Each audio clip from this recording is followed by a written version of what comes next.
So if you're asking, how can I shift my mindset so that I can thrive more, so that I am happier, so that I am more joyful, that I'm more abundant? Well, really, it's quite simple. The first step is one, you got to care more about how you feel, because how you feel is the quickest way to decide, to determine where your mindset is. You want to change your mindset. If you're wanting to change your mindset and you want to change your mindset, it's because you want to feel better. So first step, care more about how you feel, because if you can catch when you're not feeling great, that's a cue. It's an indicator that, oh, I need to shift right now, because it's probably just the mindset I'm holding. So step number one, care more about how you feel, because how you feel is telling you where your mind is. Step number two, once you recognize, oh, I'm kind of in a funky place right now.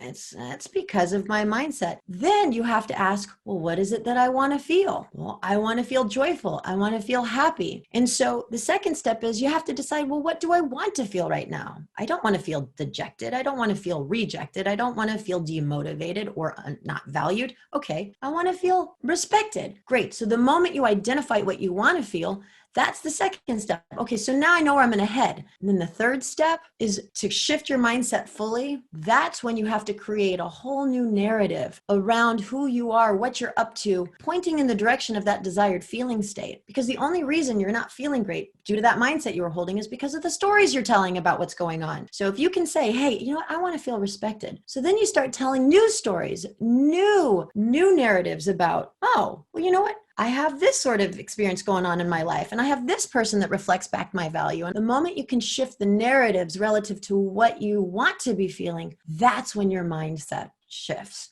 So step one, care more about how you feel. Step two, identify what you want to feel. Step three, create new narratives around that feeling and how it's present in your life now.